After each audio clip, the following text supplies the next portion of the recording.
조갑제 TV 시청자 여러분 안녕하십니까? 2020년 9월 11일 오후 3시입니다. 오늘 오전에 있었던 갤럽 여론조사, 주간 여론조사를 보면은 이 미래통합당이 당명을 국민의힘으로 바꾸고 그리고 호남에 다가가는 그런 모습을 보이는 게 여론의 지지를 받지 못하고 오히려 역작용이 일어나고 있는 게 아니냐 하는 일종의 사인이 나오고 있습니다. 우선 개별적으로 일단 설명을 드리고 그 다음에 그 부분을 집중적으로 한번 조명을 한번 해보겠습니다. 대통령 직무수행평가 잘하고 있다 46%, 잘 못하고 있다 45%, 전주에 비해서 긍정 부정이 각각 1%씩 올랐습니다. 막 같다고 보면 됩니다. 46대 45입니다. 1002명을 상대로 조사를 했고 18세 이상, 그리고 오차 범위는 플러스 마이너스 3.1%입니다. 자, 그런데 정당 지지도를 한번 보겠습니다. 이게 오늘 설명드리려고 하는 주 포인트인데, 더불어민주당 지지가 39%입니다. 전주와 같습니다. 그리고 아직 정한 정당이 없다, 지지 정당이 없다가 29%나 됩니다. 흔히 무당층이라고 그러죠. 그리고 중요한 게 이 국민의힘으로 이름을 바꾼 이 정당 지지율은 19%입니다. 전주가 20%, 그 전주가 20%, 그 전주가 23%, 그 전주가 그러니까 이게 한 달 전에는 27%까지 올라갔다가 27, 23, 20, 20, 19 계속 떨어지고 있습니다. 이 기간에 무슨 일이 일어났느냐?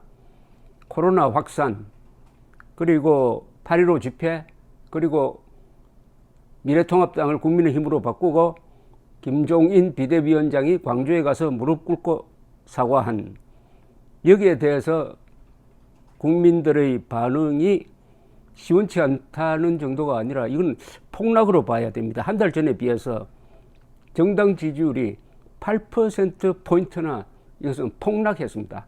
폭락입니다. 자, 지역별로 한번 보겠습니다. 지역별, 이게 중요하죠. 더불어민주당 전국 지지율이 39%, 열린민주당, 국민의당 빼고 이 국민의힘, 통합당 후신인 국민의힘과 비교를 하겠습니다. 더불어민주당 39, 국민의힘 19. 자, 지역별로 그러면은 미래통합당이, 국민의힘이 이렇게 공을 들인 호남은 어떠냐? 호남의 국민의힘 지지가 3%입니다. 3%. 민주당 지지는 69%입니다. 69대 3입니다. 근데 이 3%마저 전주에 비해서, 전주는 10%였는데 3%로 7%포인트로 떨어졌습니다. 폭락한 겁니다. 그러니까 국민의힘이 이렇게 공을 들이는 것은 전라도 민심을 얻겠다는 건데 전혀 반응이 없습니다. 그런데 중요한 변화는 어디서 생겼느냐? 경상도에서 생겼습니다. 경상도. 이 대구 경북지방입니다. 대구 경북지방의 국민의힘 지지는 29%인데 민주당도 26%나 됩니다. 29대 26, 거의 비슷합니다. 대구 경북지방은 흔히 국민의힘의 본거지로 알려져 있는데 민주당 지지나 국민의힘 지지나 비슷합니다. 29대 26, 29대 26입니다. 그런데 이 국민의힘 지지율을 보면은 전주에 비해서 3%포인트가 떨어졌습니다. 3%포인트가 떨어졌어요. 자, 그 다음에 PK로 알려진 부산, 울산, 경남 한번 보겠습니다. 이번 주 국민의힘 지지가 27%인데 이 또한 전주에 비해서 1%포인트가 떨어졌습니다. 그리고 부산에서는 놀라지 마십시오. 민주당 지지가 더 높습니다. 민주당 지지가 30%입니다. 국민의힘은 27%입니다. 그런데 이 대구, 경북, 부산, 경남 지역의 이 경상도의 특징은 무당층이 많다는 겁니다. 그러니까 누구를 찍을지 마음을 잡지 못했다. 이 무당층이 전국에서는 29%인데 TK 지역, 대구 경북 지방에서는 36%나 되고 부산 경남 지역에서는 34%가 됩니다. 무당층이 전국 평균보다 많다. 늘고 있다. 이건 뭐냐면은 김종인, 주호영 이 두 사람이 하는 노선에 대해서 경상도 지역에서 냉담해지기 시작했다. 그렇다고 전라도에서 오르느냐? 거기도 오르지 않는다. 그리하여 변신을 시도했던 두 정책이 지지율을 올리는데 실패했다. 이런 결론을 내릴 것입니다.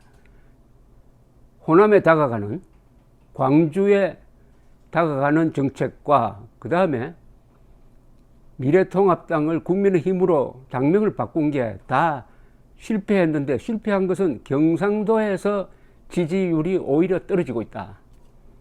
경상도가 미래통합당의 가장 큰 지지 기반인 것은 누구도 부인할 수 없는데, 이 경상도 사람들이 싫어하는 정책을 그동안 펴왔다. 이렇게 보면 뭐 해석이 제대로 맞아떨어진다고 저는 생각을 합니다.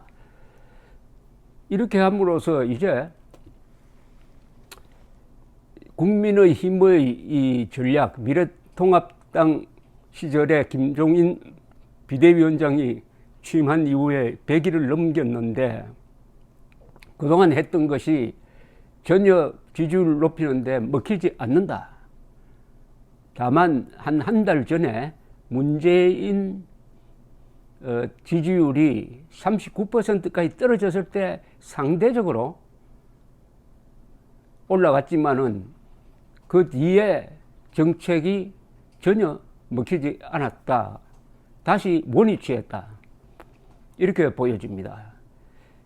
미래통합당은 개별적으로는 열심히 싸웁니다. 지금 신원식, 김도읍 뭐 이런 사람들이 나와서 이 추미애 아들 병역 의혹 관계를 열심히 폭로하고 있습니다.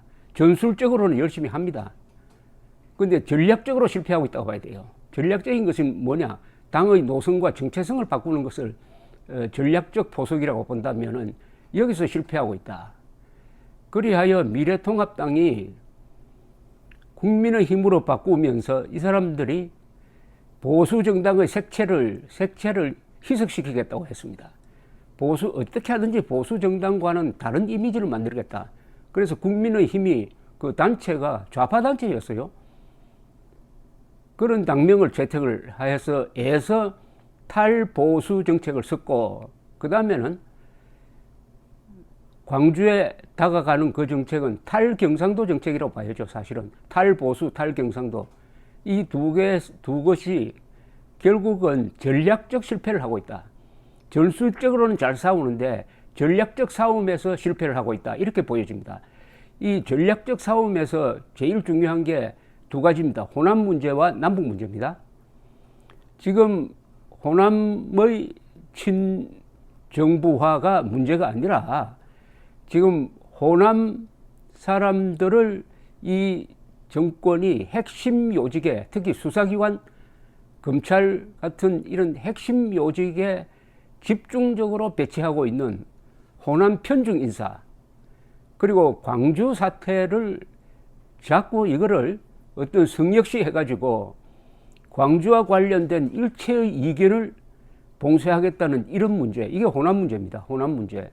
이 호남 문제를 꼭 지적하고 넘어가야 할 정당이 미래통합당, 국민의힘인데 호남에 다가가는 자세를 취함으로써 그렇지 않겠다고 합니다. 호남 문제를 거론하지 않겠다.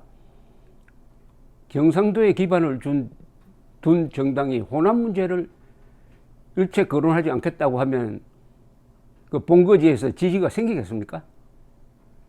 의리상 그럴 수 없는 것 아닙니까? 또 대한민국을 위해서 호남 편중 인사는 반드시 지적해야 되고 호남의 좌경화에 대해서도 문제를 지적을 해야 되는데 이걸 안 하겠다가 이게 전략적 실수입니다. 꼭 싸워야 될 큰 싸움의 주제를 포기한 거죠. 두 번째, 당명 계약 문제입니다. 당명 계약을 굳이 탈보수, 탈우파로 가면서 이 당의 정체성을 다시 한번 흔들어 버렸습니다. 이 당의 정체성과 진로를 바꾸는 전략적 선택을 했는데 이게 먹히고 있지 않다.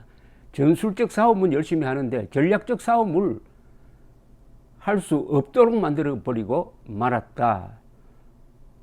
이렇게 보면은 이대로 김종인 노선이 계속 이어질 때 정권 교체가 가능하겠느냐? 불가능하다 하는 게 여기 또 나와 있습니다.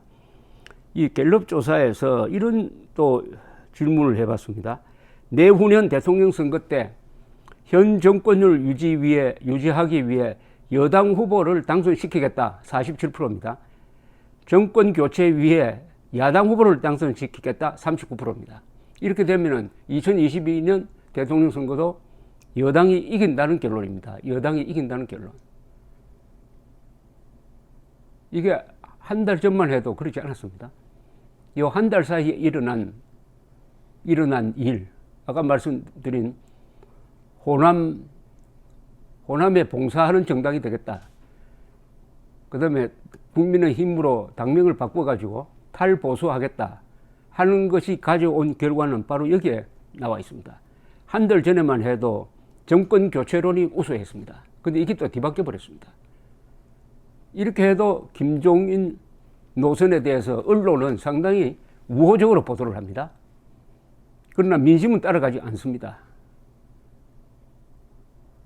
미래통합당이나 국민의힘이나 언론을 따라가다가는 국민의 외면을 당한다는 점을 명심해야 될 것이라고 합니다. 그것은 왜냐? 한국 언론 자체가 좌경화되어 있습니다. 따라서 좌경화된 언론을 따라가면은 좌경화되지 않고 있는 한국의 보수 세력, 우파 세력, 대한민국 세력이 그 당을 외면하게 된다. 정체성을 버리고 이 정당이 자유민주주의를 지킬 수 있느냐, 정권 교체를 할 수 있느냐, 그 자체가 어불성설입니다. 말이 안 된다 이겁니다. 감사합니다.